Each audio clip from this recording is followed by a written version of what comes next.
Yo, en primer lugar, lo que quería es agradecer al Centro Espírita Punto de Luz y a su presidente y amigo Rodrigo Ortega la invitación para estar hoy aquí con vosotros hablando de un tema que a mí me apasiona y que he tenido la enorme suerte de poderlo convertir en mi profesión. Desde el momento que me pude dedicar profesionalmente a lo que me gusta, ya dejó de ser un trabajo. Es una suerte. Entonces, ¿qué vamos a hablar hoy? La breve presentación, con lo que ha dicho Rodrigo, ya es suficiente. Eh, Primero os hablaré de la hipnosis. Para ello os presentaré un esquema, un mapa de la mente, de qué partes hablamos cuando hablamos de la mente y de cómo se relacionan entre sí. Hay que tener en cuenta que un mapa es una representación de un territorio y no hay que confundir mapa con territorio. El territorio es mucho más complejo que el mapa, pero el mapa es útil para moverse por él. Una vez que veamos esos conceptos básicos, ya os puedo explicar qué es la hipnosis. Os comentaré lo que no es la hipnosis, los mitos, y tendré que desmitificarla, y hablaré de los tipos de hipnosis que hay. Después pasaré a comentaros lo que es la hipnoterapia,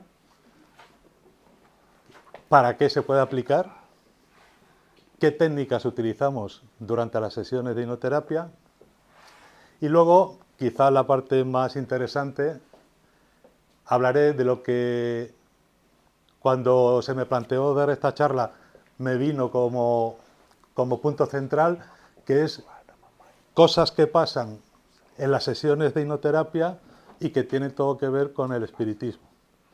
O bien porque en las reuniones mediúnicas también se dan experiencias similares, o bien porque la explicación para lo que pasa en las sesiones de hipnoterapia, la única explicación coherente, lógica y completa que he encontrado hasta ahora es el espiritismo. Luego os hablaré en punto de encuentro hablaré de qué tipo de experiencias y en el siguiente punto hablaré de mis conclusiones que yo he sacado de lo que me cuentan mis clientes durante esas sesiones. Es como sacar el denominador común de todo lo que mis clientes me van contando. Son mías y no son verdades. Está basado en mis experiencias. Ahí he procurado no dejarme influir por lo que ya sé del espiritismo. Solo he usado el material que me han proporcionado mis clientes. Y luego lo más importante o lo más interesante es el coloquio, donde podamos preguntar y responder todas las dudas que tengáis sobre el tema. Pues pasamos ya a lo del mapa de la mente. Todos hemos oído hablar alguna vez de los conceptos de mente consciente, mente subconsciente, mente inconsciente, pero cada persona que habla, que usa esos términos, a veces se está refiriendo a cosas diferentes. Entonces yo voy a comentar a qué me refiero yo cuando digo cada uno de esos términos. La mente consciente es la parte de la mente que piensa, que razona, que calcula, que planifica. Es la que estamos usando predominantemente ahora. Es la parte de la mente, la única, que tiene una noción lineal del tiempo, es decir, que tiene el concepto de pasado, presente, futuro. Es la que está procesando todo lo que captan nuestros sentidos y haciendo un proceso que es inconsciente, pero que lo hacemos constantemente, que es etiquetar, ponerle etiqueta a lo que percibimos. Ah, eso es un perro, ah, eso es una casa. Y como una característica tiene una memoria, pero a corto plazo. Si nos preguntan qué hemos comido, qué hemos desayunado esta mañana, lo tenemos ahí fresquito, pero si nos preguntan qué comimos en el último cumpleaños, pues inmediatamente no tendríamos esa información disponible. Tendríamos que echar mano a otra parte de la mente, que es la mente subconsciente. La mente subconsciente es la que imagina, la que crea, la que tiene expresiones artísticas. Es la parte de la mente donde están que se encarga de las emociones, los sentimientos. Ahí no hay una noción lineal del tiempo. Todo lo que hay ahí guardado es como si se estuviera produciendo siempre en el presente. Eso quiere decir que las emociones que nos afectaron cuando éramos pequeños pueden estar ahí haciéndonos daño permanentemente porque es como si estuvieran pasando constantemente. No hay esa noción de, bueno, esto pasó en el pasado, pero ya no me afecta. Están pasando constantemente. Están, muy importante, están todas nuestras creencias, no solamente las grandes creencias, las creencias religiosas, sino cualquier tipo de creencia. Si yo creo que soy un negado para las matemáticas, esa creencia está ahí. Y eso no es una definición de lo que soy, es lo que me han hecho creer. De alguna manera eso se ha ido grabando ahí poco a poco hasta que se ha convertido en una creencia aparentemente irrebatible. Eso serían creencias limitantes. Pero también puede haber creencias de yo puedo con todo, yo soy capaz de cualquier cosa que me proponga. Esas creencias también están ahí. Luego están todos los recuerdos, perdón, ya he pasado. Están todos los recuerdos de esta vida. Ya no es solo la memoria a corto plazo, ahí tenemos todo desde que nacimos. Digamos, toda esta parte nacemos con esto vacío y desde que empezamos a existir se va llenando. Todo lo que captan los sentidos se va grabando aquí y esto se va llenando.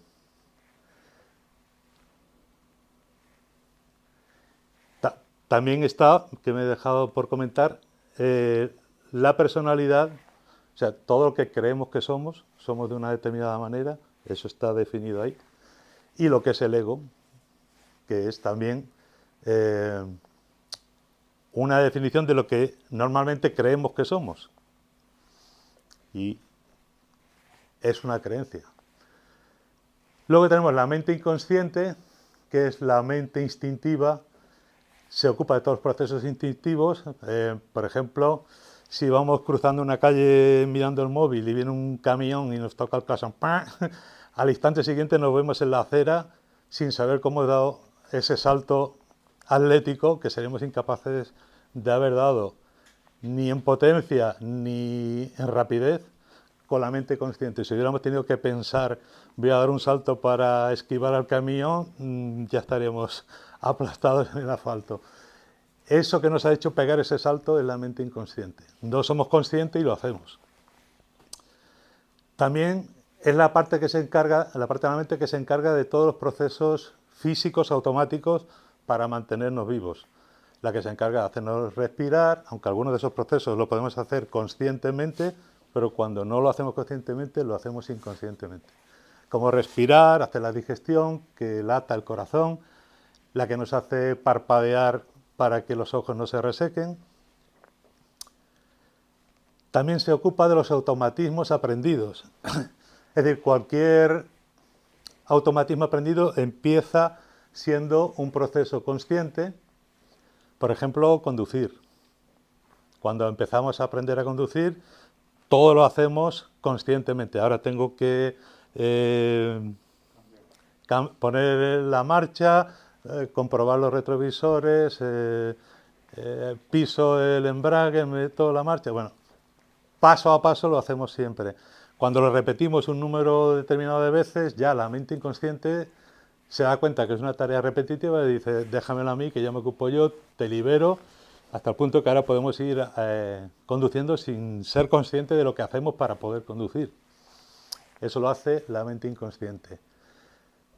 Por ejemplo, también atarnos los cordones de los zapatos cuando somos niños. Al principio nos cuesta un montón porque lo hacemos con la mente consciente, ahora tenemos que pasar, hacer aquí un lazo, pasar el cordón por aquí, pero pronto se convierte en un automatismo aprendido.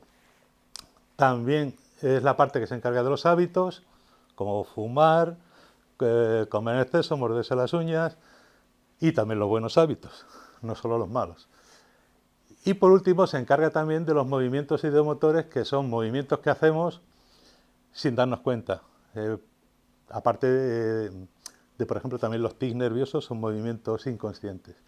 Pero los movimientos ideomotores son, por ejemplo, cuando estoy diciendo algo que os hace sentido, hacemos así con la cabeza, que la mente inconsciente vuestra me está comunicando que está de acuerdo con lo que estoy diciendo. Pero eso no, para vosotros no es un proceso consciente, no decís, como estoy de acuerdo con lo que dice, voy a mover la cabeza de arriba abajo para que él se dé cuenta que estoy de acuerdo. No, es totalmente inconsciente. Eso es una tarea de la mente inconsciente. Y luego, entre la mente consciente y la mente subconsciente, hay aquí una zona que llamamos factor crítico, que es como una especie de filtro, una barrera, que se crea a partir de los 6, 7, 8 años de edad, que es un filtro que se encarga de... Perdón.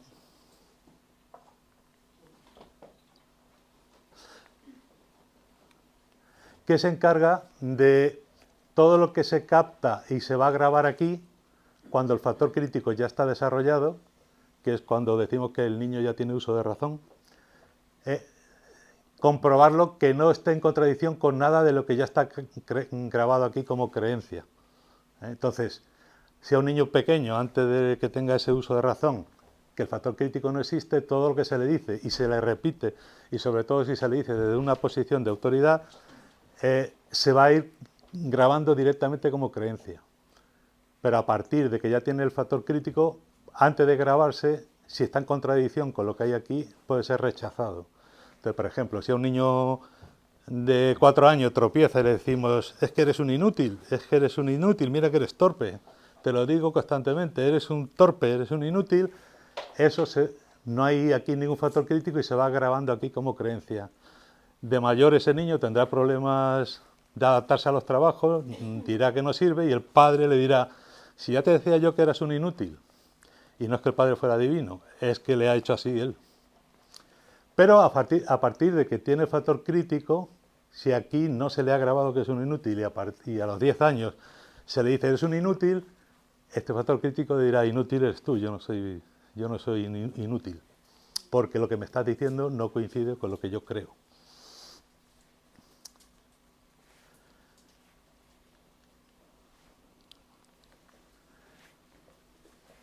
Antes de comentar esa parte de arriba, tanto la mente consciente como la subconsciente con la inconsciente se suele asociar a partes físicas del cerebro. Se dice que la mente consciente se ocupa el hemisferio izquierdo, la mente subconsciente de esas funciones se ocupa el hemisferio derecho, en los zurdos es al revés, y la mente inconsciente es función del cerebro primitivo, el cerebro reptiliano.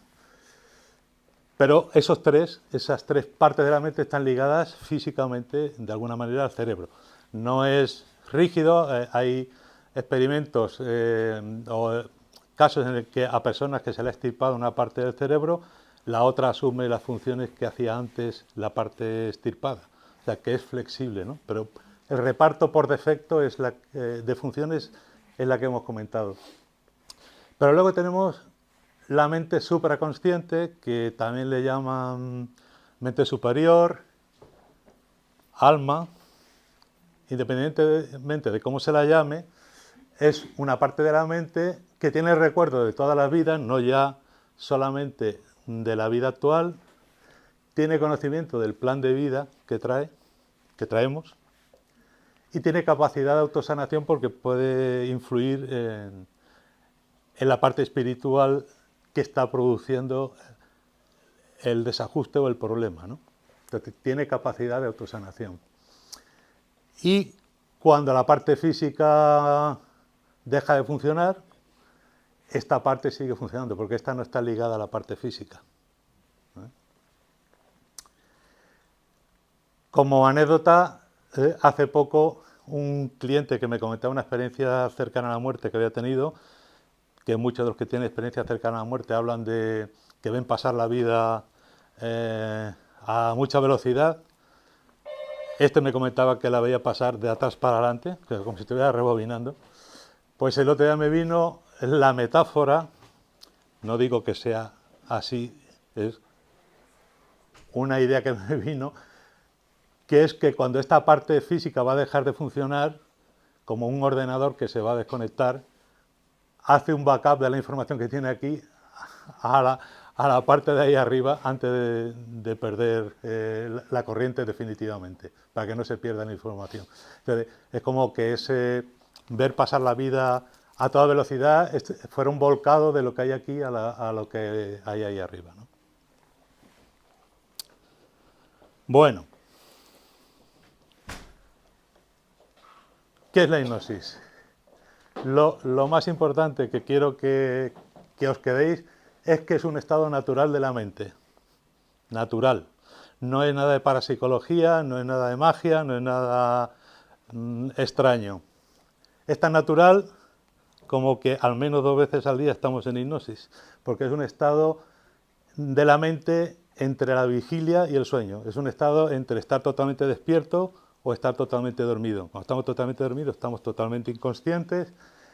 En la vigilia estamos totalmente usando la mente consciente y en el estado de hipnosis estamos entre medias. ¿Qué caracteriza en ese estado? Pues que la mente consciente, la que piensa, está relajada. De hecho, cuando nos vamos a dormir, si no relajamos la mente, no hay quien se duerma. Si estamos pensando en lo que tenemos que hacer al día siguiente.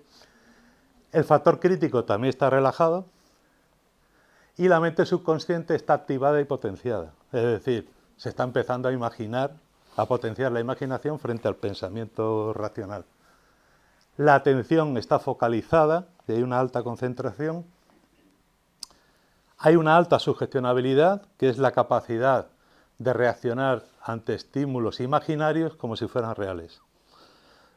Por ejemplo, si yo imagino que estoy mordiendo un limón y eso me hace salivar, el limón es imaginario, la saliva es real, es física, es una reacción física natural, pero ante un estímulo imaginario. Eso es sugestionabilidad. Y también se da en ese momento una alta capacidad de aceptación de nuevos aprendizajes. Así es como aprenden los niños. Los niños hasta que se desarrolla el factor crítico, a los 6, 7, 8 años, están en permanente hipnosis, porque hay un acceso directo al subconsciente. Pues cuando estamos en hipnosis, estamos en ese estado como cuando los niños. Es decir, podemos cambiar esas creencias limitantes que tenemos, las podemos cambiar con unas nuevas y sustituirlas por unas nuevas creencias que no sean limitantes. Y tenemos una capacidad de aceptación de esa información como nueva porque estamos en hipnosis. Otros ejemplos de la vida cotidiana en los que estamos en un estado parecido o prácticamente igual de hipnosis es cuando estamos, por ejemplo, viendo una película, la mente consciente, la que piensa, está relajada, estamos aceptando lo que nos están poniendo en la pantalla, estamos sugestionables porque si hay una escena triste, que es imaginario, porque son actores, y no nos está pasando a nosotros y nos queda una lagrimita, la lágrima es real, pero la situación es imaginaria. Estamos sugestionables, pues viendo una película estamos en hipnosis. Ahí el hipnotizador es el director y el guionista. También cuando estamos leyendo un libro que nos absorbe y de estos que hasta que no lo terminamos no lo soltamos, que nos metemos en lo que estamos leyendo, nos imaginamos los personajes, nos imaginamos las situaciones, imaginamos, estamos usando la mente subconsciente. También cuando un joven está, y no tan joven, está jugando a un videojuego adictivo, está tan concentrado, tan metido en lo que está haciendo, que puede decir, me han matado. No, a él no le han matado y está físicamente perfecto. Pero está totalmente metido en eso. Pues está en hipnosis. O sea que si veis a un hijo en estado de hipnosis, podéis aprovechar para darle sugestiones positivas. También en deporte, los deportistas de élite, hay un estado que llaman estado de flow o de flujo, de fluir, en la que la acción transcurre sin pensar, sin tener que usar la mente consciente. A veces comentan como que el tiempo va más lento, en unos instantes le da tiempo a planificar varias jugadas y decidir cuál es la mejor, pero eso fluye, no de una manera razonada. Eso es un estado de flow y es un estado de hipnosis. Y otro ejemplo cotidiano de hipnosis es la publicidad, en la que se nos hace creer que si no tienes un frigorífico con la puerta transparente eres infeliz y que lo necesitas urgentemente. Pues eso es también un tipo de hipnosis. Bueno, ahora, ¿qué es lo que no es la hipnosis? Preguntas que la gente suele hacer o creencias que la gente suele tener relacionadas con la hipnosis. ¿Perderé la conciencia? No. La hipnosis es un estado entre estar dormido y estar totalmente inconsciente. Por lo tanto, eres consciente todo el tiempo de lo que está pasando. Puede ser que, como es un estado intermedio, si estás cansado te llegues a dormir durante la hipnosis, pero ya no estás en hipnosis, ya estás dormido. Y si estamos haciendo terapia, te tendré que despertar porque necesito dialogar contigo. ¿Me pueden obligar a hacer o decir lo que no quiero? Que es otro temor de la gente. Respuesta, no. ¿Por qué? Porque la mente consciente, la que piensa y razona, y el factor crítico están relajados, pero no están inutilizados. Si yo te digo, estando en hipnosis, dame el número de tu cuenta bancaria y la clave de acceso, esas partes de la mente van a saltar, es decir, ¿cómo? ¿Qué? ¿Para qué? Y se va a poner a pensar sobre el tema y el pensar te saca de hipnosis. Igual que el dejar de pensar e imaginar te mete, el pensar te saca. Entonces, no se puede. Si no, la mayoría de los hipnotizadores, en vez de estar haciendo terapia, estarían en el Caribe o por ahí. ¿Puedo recordar cualquier evento de mi vida? Cuando estamos en hipnosis tenemos acceso al subconsciente. Ahí están todos los recuerdos. Pero los recuerdos no quiere decir que sea lo que pasó. Quiere decir que están tal como lo interpretamos en el momento que pasó. Es decir, uno puede tener un recuerdo de su infancia en el que el padre dio un golpe en la mesa y se asustó siendo un bebé y en ese momento tuvo la creencia que el padre era violento y que no sé qué. Entonces te describirá el evento así, en esos términos. Pero a lo mejor la realidad es que el padre vio un insecto en la mesa y dio un manotazo para ahuyentarlo o matarlo. El caso es que no necesariamente lo que recuerdas quiere decir que sea lo que pasó, pero sí como tú lo experimentaste. Entonces sí, se puede acceder a cualquier evento, pero en realidad es a tu interpretación del evento. ¿Me puedo quedar hipnotizado para siempre? Pues no, es un estado natural entre despierto y dormido, y si yo, por ejemplo, en mitad de una sesión online, que podría ser lo más frecuente, se corta la comunicación y me quedo callado, el cliente deja de oírme, a los 5 minutos empezará a pensar, ¿qué está pasando? ¿Por qué no me habla? ¿Por qué no me dice nada? Y ese pensar le saca de hipnosis. Si está muy cansado, aprovechará y se quedará dormido, pero no se queda ahí en el estado intermedio de hipnosis. No hay ningún caso en la historia de nadie que se haya quedado dormido para siempre. Lo que sí hay casos en el que le pides a la persona que ya salga de hipnosis, que ya hemos terminado la sesión, y está tan a gusto y su vida cotidiana es tan terrible que dice, yo me quiero quedar aquí, no quiero regresar al mundo normal. Bueno, ahí se le dice, bueno, pues hay que incentivarle para que regrese. Hay dos maneras, decirle, yo te he llevado a ese estado, yo te puedo hacer que puedas volver a ese estado cuando quieras, por tus propios medios, eso es un incentivo, y si no sales ahora, pues no te voy a proporcionar esa manera de experimentar ese estado a voluntad. Y la otra es decirle, bueno, pues quédate ahí, te cobro 1 hora más, entonces abren los ojos y salen de hipnosis de inmediato. Luego, esto es muy importante, ¿se produce la hipnosis por un poder del hipnotizador? ¿Algo que sale de mí que toma posesión de vosotros? No. Toda hipnosis en realidad es una autohipnosis, toda. Es decir, sois vosotros los que entráis en hipnosis, igual que lo hacéis por la noche cuando vais a dormir, sin daros cuenta, entréis en hipnosis estando en mi consulta, siguiendo mis instrucciones. O sea, yo soy un guía, os voy diciendo qué tenéis que ir haciendo y vosotros, si queréis experimentar la hipnosis, lo vais haciendo y entráis. Si alguno lo que quiere es retarme, decir, tú no me puedes hipnotizar si yo no quiero, ya has ganado, no te voy a hipnotizar. Porque yo no tengo un poder de hipnotizarte, eres tú el que puedes entrar o no en esa experiencia. Otra cosa que se suele comentar es que si es más fácil hipnotizar a las personas que son más débiles mentales. Cómo ligar que se puede tomar el control de una mente más débil frente a otra que tenga una mente más fuerte. Pues no, tampoco. Al revés, cuanto más inteligente, entre comillas, la persona, pues más facilidad tiene de concentración, de focalizar la atención, que son necesarios para...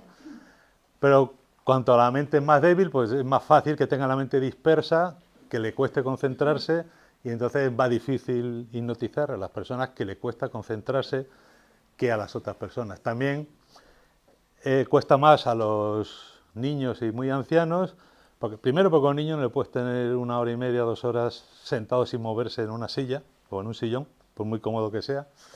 Y también a las personas muy mayores les cuesta trabajo mantener la atención en una cosa. Y luego, ¿la hipnoterapia es peligrosa? Pues, por suerte, es una terapia que no tiene efectos secundarios. No se conocen casos de secuelas debido a la hipnosis. Tipo de hipnosis, la hipnosis no verbal, que es una hipnosis en la que no se utiliza palabras para hipnotizar a la persona, es la que se daba en el origen de la hipnosis y está basada en pases magnéticos, muy parecidos a los pases espíritas. A diferencia de los pases espíritas, pues aquí es únicamente el fluido magnético del hipnotizador lo que está entrando en juego. En los pases espíritas también están los fluidos espirituales de una manera añadida. Pero por lo demás es muy parecido. Cuando estuve preparando esta conferencia busqué la bibliografía que había sobre hipnoterapia y espiritismo y todo lo que encontré, incluso un libro que me regaló Rodrigo y otros que vi, el problema que yo veía es que están escritos en el 1900 cuando lo único de hipnosis que existía entonces era esa, los pases.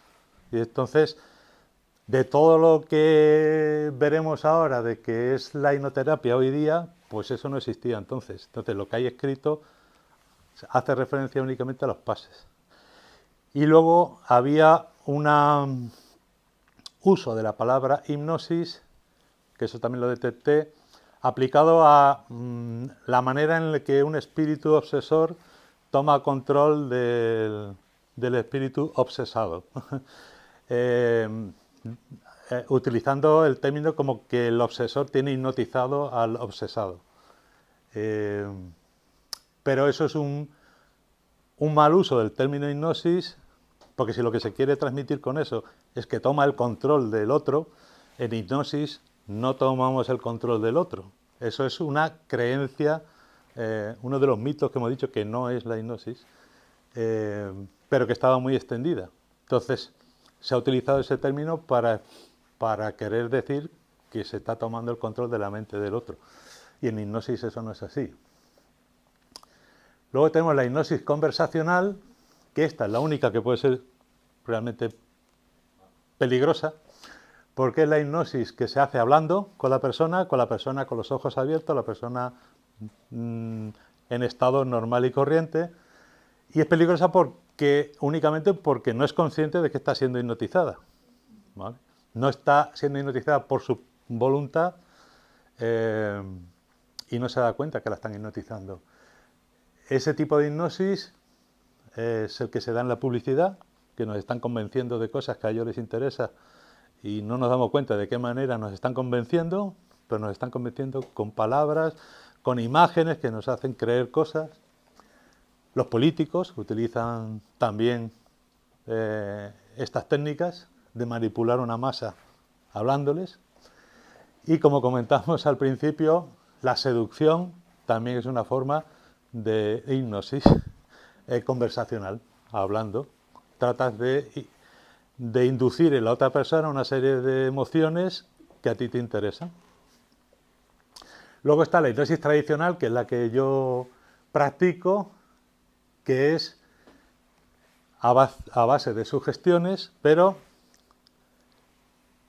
que es con el consentimiento y sabiendo a la persona que va a ser hipnotizada porque quiere ella, ¿no? y para un fin terapéutico. Luego una hipnosis muy curiosa, la hipnosis instantánea, que se produce por estado de shock puntual.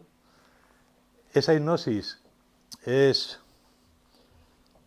porque cuando experimentamos un estado de shock, por unos instantes la mente consciente deja de pensar y el factor crítico cae y nos quedamos... Ese estado de ¿qué ha pasado? es un estado de hipnosis. En ese momento se nos da sugestión de relajarte, irte más profundo, dejarte ir, y lo hacemos. La típica práctica de hipnosis instantánea es extenderle a la persona la mano. Todos tenemos asociado por la costumbre que cuando nos extienden la mano nos la van a agarrar y nos van a hacer así. Si en vez de agarrar la mano y hacer así, agarramos la mano y damos un jalón, un tirón, y la persona se desequilibra un poco adelante, va a tener un momento de ¿qué está pasando? Esto no me lo esperaba. Y ese es el momento para decirle duerme, relájate, 3, 2, 1, cada vez más profundo, y con cada respiración te relajas más y más. No hay que dejar de hablarle porque es un estado de hipnosis el que se produce muy leve, muy superficial, y hay que profundizarlo. Pero una vez que ya te has metido el pie, ya te da margen para ir profundizando y llegar a un trance profundo. Y luego ya en cuanto... Bueno, la autohipnosis, en realidad la autohipnosis sería cuando uno se hipnotiza a sí mismo. Eso sería la verdadera autohipnosis. Y eso se puede conseguir de una manera, por ejemplo, yendo a un hipnoterapeuta que te provoque él el estado de hipnosis y luego que asocie ese estado en el que estás a un gesto o a un repetir unas palabras, de manera que luego tú ya por tu cuenta, cuando hagas ese gesto o repitas esas palabras, te lleve al estado de hipnosis sin necesidad de que esté el hipnoterapeuta. Pero la mayoría, por ejemplo, de los vídeos que podemos encontrar por internet, que se titulan vídeos de autohipnosis, en realidad son vídeos de hipnosis normal y corriente en el que el hipnoterapeuta ha dejado grabadas las instrucciones que te da. O sea, cuando tú te oyes un audio de autohipnosis, no es autohipnosis, es una hipnosis como si estuvieras en la consulta del hipnoterapeuta, solo que está grabado. Y luego, en cuanto al uso, una vez que la persona está en hipnosis, hay dos tipos. ¿Para qué lo usamos? Pues la hipnosis de espectáculo, el fin es hacer reír o entretener al público. Entonces, normalmente, ¿cómo se consigue? Haciendo que el hipnotizado haga un poco el ridículo y la gente se ría. Es la única finalidad que tiene. Nosotros, los que hacemos hipnoterapia, lo que hacemos es que cuando la persona está en hipnosis, lo aprovechamos para resolver problemas, normalmente problemas emocionales. Bueno, entonces, ya sabemos lo que es la hipnosis, o espero que esté un poco más claro. ¿Y qué es la hipnoterapia? Pues muy sencillo. Es el uso de técnicas terapéuticas estando la persona en hipnosis. Lo importante aquí es entender que la hipnosis por sí misma ni cura, ni sana, ni resuelve ningún problema. De hecho, podemos tener un problema y por mucho que nos vayamos a dormir todas las noches, pasamos por hipnosis, pero el problema no se resuelve. Si vemos películas en el cine, estamos en hipnosis, pero el problema no se resuelve. Entonces, lo que resuelve el problema son las técnicas terapéuticas que hacemos en terapia cuando la persona está en hipnosis. Usamos la hipnosis como una herramienta para que la técnica terapéutica funcione. Pero si no fueran por esas técnicas, el hecho de estar en hipnosis no te provoca ninguna mejoría. ¿Para qué sirve la hipnoterapia? Lo más importante, para los problemas de origen emocional. Miedos, tristezas, soledad, ansiedad,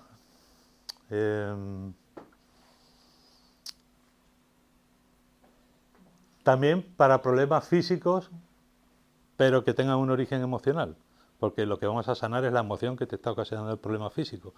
Entonces, el problema físico desaparece como consecuencia de que has resuelto el problema emocional. Las fobias también son otro tipo de de casos en los que la hipnosis es útil. También para combatir los malos hábitos, el comer en exceso, fumar, ahí siempre es en exceso, beber en exceso, morderse las uñas. También para alivio de dolores crónicos, el dolor es una alarma que es muy útil para indicarnos que algo no va bien en el cuerpo.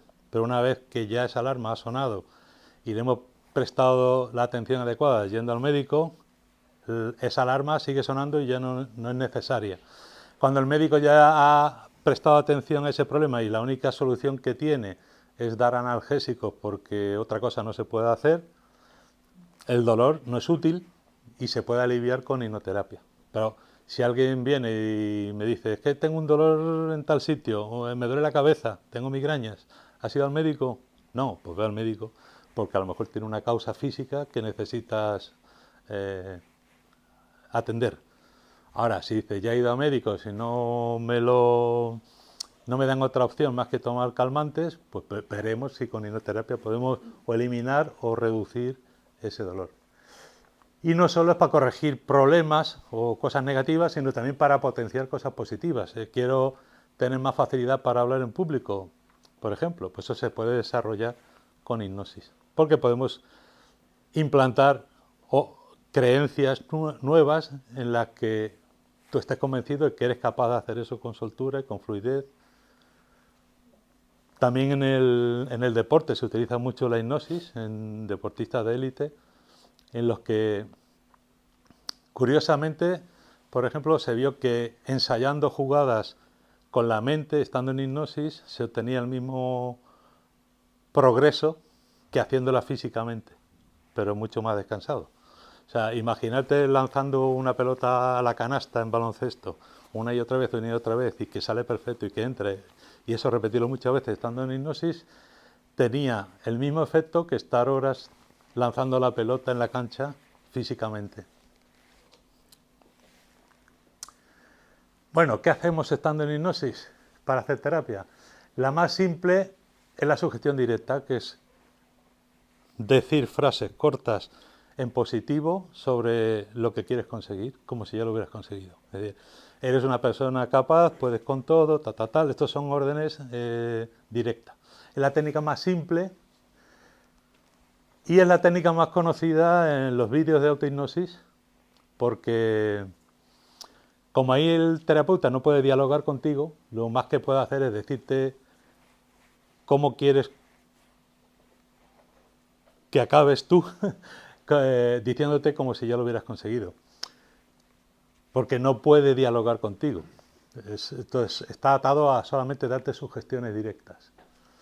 La técnica fundamental para tratar las emociones, los problemas emocionales, es la regresión, que consiste en ir reviviendo hacia atrás en el tiempo eventos importantes de tu vida relacionados con ese problema, con ese problema emocional, hasta llegar a la primera vez que tuviste una experiencia relacionada con esa emoción. Y entonces, una vez localizada la primera vez, que suele estar estadísticamente entre los 6-7 primeros años de vida, antes de que esté el factor crítico, el uso de razón ya desarrollado, una vez encontrada esa primera vez, se hace terapia con ese recuerdo. ¿Qué tipo de terapia se hace? Pues normalmente, si efectivamente la primera vez está en ese periodo de la infancia, el problema es que el evento está ahí grabado como lo percibió el niño que éramos cuando lo vivimos. Obviamente, con la experiencia de vida que hemos desarrollado, nuestra opinión actual sobre ese evento sería muy distinta a la que tuvimos cuando lo vivimos. Pero, como decíamos antes, ahí está en el subconsciente tal como lo vivimos entonces, sin que la mente del adulto que ha ido evolucionando haya podido reevaluar esa experiencia. Entonces, la terapia del niño interior básicamente es reunir al adulto que está en la consulta con el niño que fue y que el adulto le explique al niño todo lo que el niño debería haber sabido, que el adulto sabe ahora, para que esa experiencia no sea tan traumática o no le provoque los efectos que le está provocando. A eso lo llamamos terapia del niño interior. Con eso, con la regresión para localizar el evento y la terapia del niño informado o el niño interior para resolver el problema, tratamos la mayoría de las emociones negativas, excepto las que entran en el grupo de rabia, enojo, ira y culpa. Esas necesitan de esta otra terapia, de terapia del perdón. Terapia del perdón a otros y cuando es culpa, terapia del perdón a uno mismo. Ahí el perdón se entiende como no se entiende como darle la razón al que nos hizo daño, ni liberar al que nos hizo daño de su culpa. Se trata de liberarnos nosotros de las emociones negativas que surgieron en nosotros a raíz de lo que nos hicieron. Y la forma de liberarnos de eso es perdonando. Y luego tenemos terapia de partes, que nuestra personalidad siempre creemos que somos uno, somos de una determinada manera.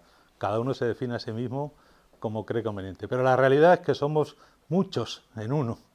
Somos muchas partes y eso se pone en manifiesto cuando una parte de nosotros quiere, por ejemplo, dejar de fumar y hay otra parte que se opone a dejar de fumar porque le calma los nervios, por ejemplo. Pues hay un conflicto de partes. Hay una parte que quiere una cosa y otra parte que no quiere. Y entonces tenemos que hacer terapia de partes, que es reunir a las partes de una manera virtual y que negocien entre ellas. Que la parte que no quiere dejar de fumar porque obtiene un beneficio, ver la manera de obtener el mismo beneficio haciendo otra cosa que no sea fumar, que perjudica. Y al final, una vez que se llega a un acuerdo, se resuelve el problema. Luego está el trabajo con la mente inconsciente, que lo utilizamos, como vimos en el mapa de la mente inconsciente es la que se ocupa de los procesos automáticos y de los hábitos. Pues cuando tenemos que enfrentarnos a un hábito, lo tenemos que hacer con la mente inconsciente. Y últimamente estoy empezando a practicar con la mente supraconsciente, esa parte de la mente que es eterna. El proceso de comunicación con ambas es muy parecido, se necesitan niveles de hipnosis más profundos y la comunicación se hace, para que no interfiera la mente pensante, se hace a base de movimientos inconscientes, por ejemplo, de dedos de la mano. Entonces es curioso que estableces un mecanismo de comunicación con la mente inconsciente de que cuando tú le hagas una pregunta cuya respuesta sea sí, mueva un determinado dedo. Pero lo mueve sin que se dé cuenta, el cliente no se da cuenta conscientemente que lo está moviendo. Y el dedo se mueve como un tic. Y esa es la respuesta de la mente inconsciente. Y a lo mejor te dice este dedo, este movimiento para decir que sí y este para decir que no, por ejemplo. Entonces ya le puedes empezar a preguntar sobre las causas del problema, sobre cómo tratarlo, etcétera, y te va diciendo sí, no, con eso. Con un mecanismo parecido, pero más profundo, se trabaja con la mente supraconsciente, hasta el punto que se puede llegar a veces a resolver el problema sin que la mente consciente durante la hipnosis nos tenga que describir lo que le ocasionó el problema. Simplemente le pide a la mente supraconsciente, ¿puedes hacer consciente al cliente de lo que le ocasionó el problema? Sí. Haz lo que sea consciente ahora y avísame cuando hayas terminado. Ya. Y entonces, sin que me lo tenga que verbalizar a mí el cliente lo que le pasó, toma conciencia y hace el proceso de sanación ella sola, solo con mi supervisión, pero ella se encarga del proceso sanador. Bueno, la parte más importante, puntos de encuentro. Cuando me invitaron a dar la conferencia, me vino enseguida esta necesidad de comentar qué había en común entre hipnosis, hipnoterapia y espiritismo. Y eso es lo que yo le llamé puntos de encuentro. Bueno, un punto de encuentro que ya hemos comentado es la hipnosis no verbal a base de pases frente a los pases espíritas. Ahí hay una similitud enorme. La diferencia ya la he comentado, que en el caso de pases espíritas están en juego los fluidos de la persona, del pasista, y los fluidos espirituales, cuando en el mesmerismo estaban solamente los fluidos del hipnotizador. La regresión a vidas pasadas.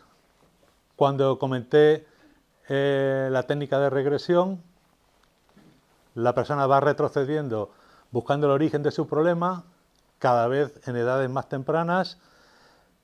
A veces se encuentran describiéndome el estado intrauterino, es decir, se encuentran que están en el vientre de la madre, pero a veces se van más atrás y me describen una escena en la que o son de otra raza, o son más mayores que la edad que tienen ahora, o están en otra época, y entonces eso aparentemente es una vida, un recuerdo de una vida pasada. No hacemos regresiones a vidas pasadas por curiosidad, por turismo espiritual, ¿no? Porque, quién sabe, a lo mejor vas sin un motivo concreto a una vida pasada y te encuentras que eres un asesino en serie y vuelves traumatizado por esa experiencia. Entonces, si no es necesario para resolver un problema actual, no vamos a buscar al pasado. Luego, es muy importante la experiencia de la muerte. Cuando a mí me decían en la academia donde aprendí hipnosis esta frase que puede sonar fuerte, pero ahora la explico. Cuando un cliente se vaya a una vida pasada, mátalo. ¿Qué quiere decir eso? Que si se va a una vida pasada, avánzale en la vida hasta que recuerde el momento en que se murió y lo que vivió después de morirse. En ese momento después de morirse. Que vuelva a experimentar el proceso de morirse. Porque es un proceso liberador. Yo tengo clientes que han salido de esa experiencia y le pregunto, bueno, ¿qué tal tu fobia? ¿Sigues teniendo miedo a las avispas? No sé, si la fobia es lo de menos. Si yo ahora ya, lo más importante es lo que he vivido de la experiencia de lo que es estar muerto, porque me ha cambiado totalmente los conceptos que tenía, ahora no tengo miedo a la muerte. O sea, para él ha sido mucho más valioso esa parte que el problema que traía y que quería resolver. Luego, también las experiencias de vida entre vidas, es decir, entre una vida y la otra vida, ¿qué pasa entre medias? Pues una vez que me describen el proceso de morirse, me describen lo que le pasa después y después y después, hasta que vuelven a encarnar. Esa descripción es lo que llamamos vida entre vidas. También, cuando es necesario, utilizamos o solicitamos la ayuda de guías y seres de luz en las sesiones de terapia. A veces, casi siempre, por lo menos a hablar, están dispuestos a ayudar casi siempre. A veces te dicen, pues ese problema del cliente tiene que pasar por él, no hay más narices, lo siento. Y otras veces dicen, bueno, ese problema se puede solucionar, pero tiene que ser consecuencia de un trabajo que haga el cliente. No se le vamos a dar hecho por arte de magia. Entonces, a veces ayudan diciendo cómo solucionarlo, y a veces te dicen, tiene que pasar por ahí. Igualmente, podemos contar con la ayuda de familiares desencarnados, familiares que ya han fallecido, que también nos ayudan en el proceso de averiguar las causas de lo que está pasando e incluso a resolver algunos problemas. Y por último, tenemos experiencias, sobre todo cuando hacemos el trabajo de partes. Os he puesto el ejemplo de cuando uno quiere dejar de fumar, hay una parte que quiere, otra que no quiere.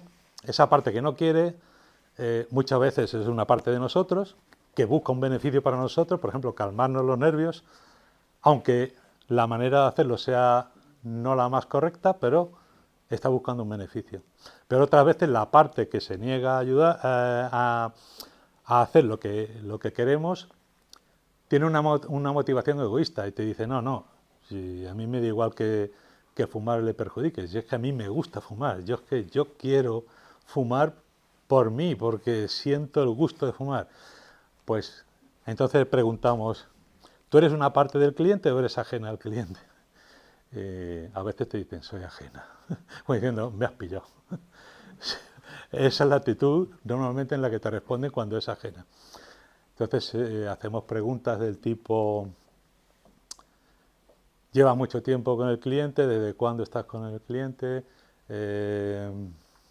¿Tú has tenido cuerpo alguna vez? Y vamos investigando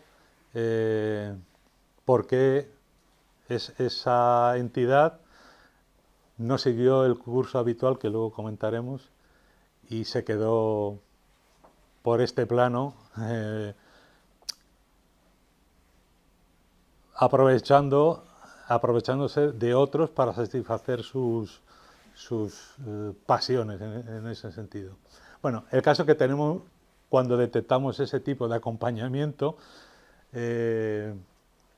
tenemos un proceso para liberar eso, que siempre pasa por dialogar con el espíritu acompañante o obsesor y convencerle de que progrese, ¿no? Es formarle, informarle y animarle y ayudarle.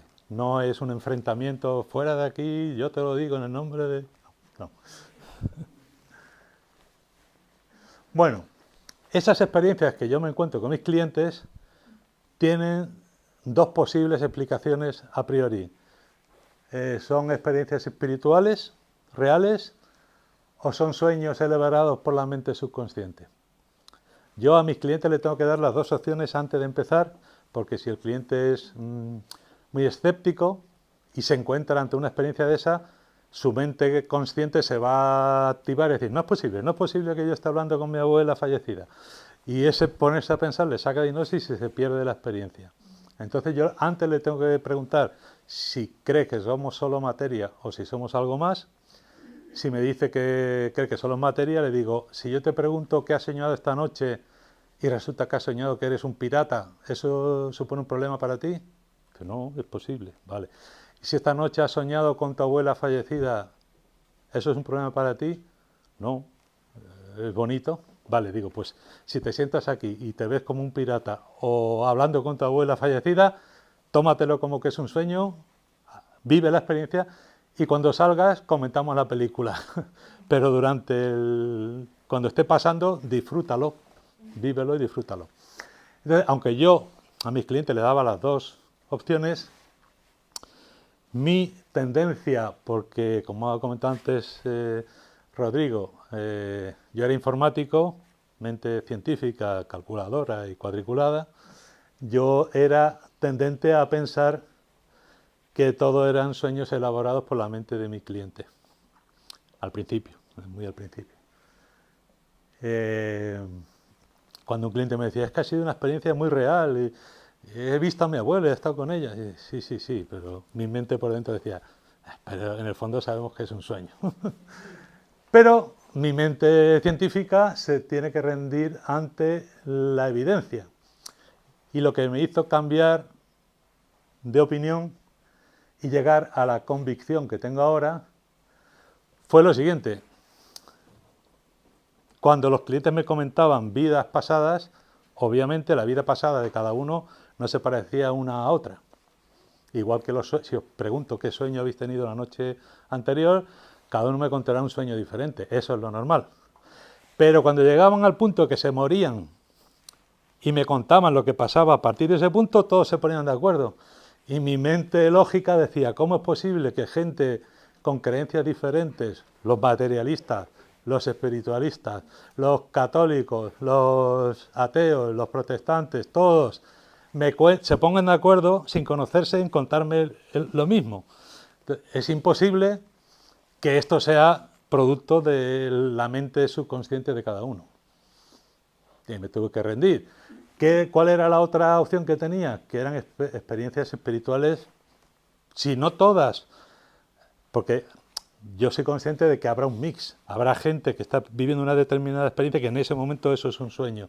Y habrá otras que la única aplicación que tengo es la que es una experiencia espiritual real. Y tratando de encontrar una explicación a todo eso que yo veía en mis sesiones día tras día, me encontré con la doctrina espírita y dije, bueno, pues esto ya estaba explicado de antes y esta explicación es lógica, para mi mente científica era fundamental, es lógico lo que se dice, coincide con lo que me cuentan los clientes y es completa, no se deja nada suelto.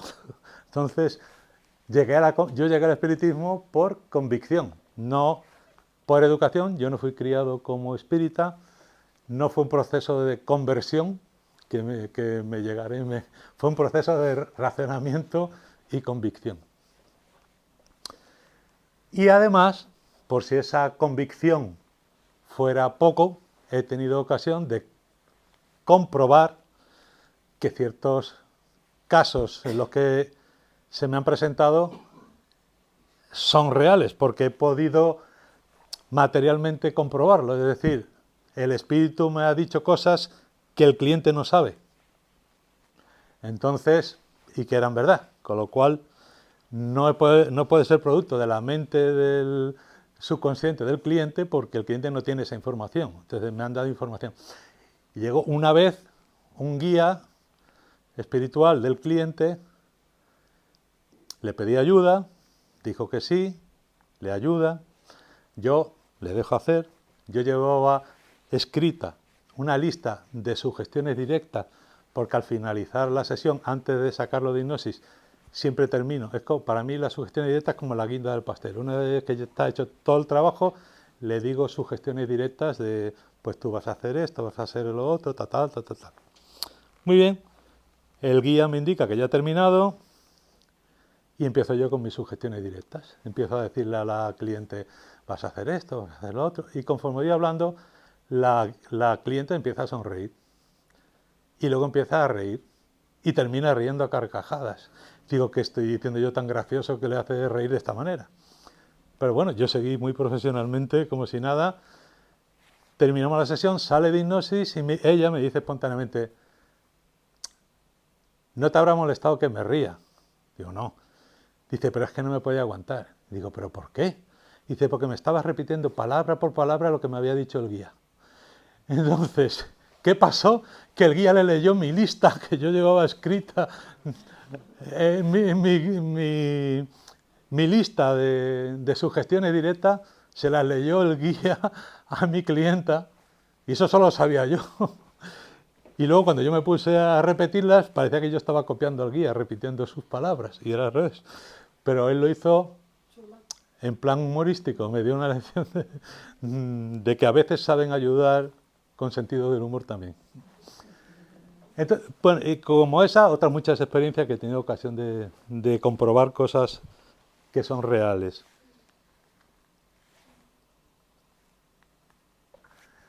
Mis conclusiones son mías. Es el denominador común que yo he sacado de estas experiencias.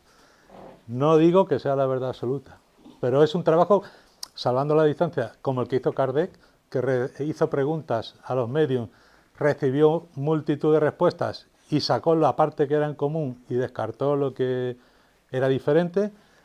Es algo parecido que yo he hecho con el material de exclusivamente lo que me han comentado mis clientes. Conclusiones sobre la vida en la Tierra que he sacado. Aquí estas conclusiones las he tratado de sacar sin dejarme influir por la terminología espírita, solo por lo que saco de las conclusiones. Somos espíritus en periodo de formación. Estamos aquí formándonos. Somos creados como espíritus no primitivos, como decimos, pero por lo menos como espíritus bebés que necesitamos formarnos. Y aquí venimos a formarnos. La Tierra es una de las muchas escuelas donde nos formamos. Hay más. Y hay escuelas de muchos niveles, como aquí tenemos jardín de infancia, preescolar, enseñanza básica, instituto, universidad, etcétera. Pues hay muchas escuelas. Al nacer se nos proporciona un cuerpo. Nos matriculamos en esta escuela y se nos da el material escolar. Toma, para este curso, aquí tienes este material. Cuando morimos, devolvemos el material y regresamos a casa. Si aprendemos, pasamos de curso. Si no aprendemos, repetimos curso. A diferencia de la vida normal y corriente, las veces que podemos repetir es infinita. La vida es tan buena profesora que si no aprendemos algo nos lo repite las veces que haga falta. Conclusiones de la vida entre vidas, de lo que pasa entre una encarnación y la siguiente. Plan A. La mayoría, al morir, nos cuentan que vemos nuestro cuerpo desde fuera. A veces, clientes que me dicen, pero que le pido que me describan lo que están experimentando y me dicen, veo ahí mi cuerpo, ¿y qué está pasando? No sé, es que mis familiares le están llorando a ese cuando yo estoy aquí. Están llorando a ese, pero si yo estoy aquí, ¿por qué le lloran a ese? Ahí ya está separado el concepto de quién soy yo realmente. La mayoría describe que ve una luz y que van hacia ella. Ese es el plan A. Esto que es el factor común se manifiesta que cada uno me lo describe con ciertas variaciones en cuanto a las apariencias. Unos describen que ven un túnel y que van caminando por dentro de un túnel, que al final del túnel hay una luz. Otros simplemente no ven un túnel, ven una luz y que caminan hacia la luz. Otros ven una luz que viene hacia ellos. La forma en que describen las experiencias difieren de unos a otros, pero la parte común es que hay una luz y que esa luz es como el portal, la entrada a la otra dimensión, digamos. En esa luz, conforme se acercan más, les están esperando familiares y o guías o nadie. Normalmente cuando no espera a nadie es porque ella es una persona que ha reencarnado muchas veces y que se sabe el camino solo. No necesita ayuda para pasar el portal. También comentan que hay un periodo de recuperación. Una vez que regresamos a casa después del curso, hay un periodo de vacaciones, hay que reponer fuerzas. Eso lo comentan casi todos. Luego, que en algún momento hay una revisión de la vida pasada. Esa es como una especie de autoevaluación en la que repasamos lo que tenemos que haber hecho y lo que hemos conseguido y lo que no hemos conseguido. A eso lo mismo, a veces me comenta que lo hacen en compañía del guía, a veces lo hacen solos. También los que tienen ya mucha práctica lo pueden hacer solos, pero otras veces están asesorados por el guía. Pero es uno mismo el que no hay un tribunal que te juzgue, es uno el que se valora sus progresos. Se hacen conscientes de lo que pertenecen a un grupo de almas, es decir, aunque aquí el curso se aprueba de manera individual, se trabaja en equipo. Entonces, me cuentan que cuando se van a encarnar hacen planes en equipo. Yo necesito aprender esto, tú necesitas aprender aquello. Pues yo voy a hacer de tu padre y te voy a enseñar esto, y tú vas a hacer de mi hijo y me vas a enseñar tal otra cosa. Y ese grupo de almas, en sucesivas encarnaciones, van adoptando distintos roles, distintos papeles, ayudándose unos a otros. Eso es el concepto de grupo de almas, que al llegar allí se encuentran con los que ya han desencarnado de ese grupo y se dan cuenta que realmente están trabajando en equipo. Equipos que se forman por afinidad.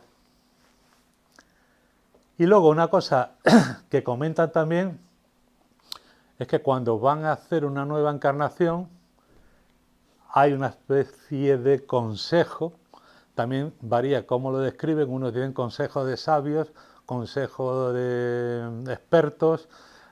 El caso es un grupo que planifica, o sea, que te ayuda a planificar tu nueva encarnación. Diferencias, algunos me dicen, me han hecho unas propuestas y yo las acepto.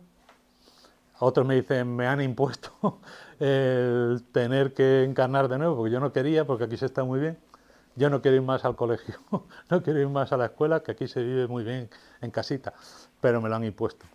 Entonces, según el grado de desarrollo, pues a veces te es impuesto o a veces se te da opción Y tienes estas opciones y tú opinas y me quedo con esta o con esta otra. También no solo planificar las experiencias que vas a vivir, los aprendizajes que vas a hacer en la nueva vida, sino, por ejemplo, los padres que vas a elegir para la nueva vida, ¿no? A veces te son impuestos y a veces te presentan alternativas y eliges. Plan B.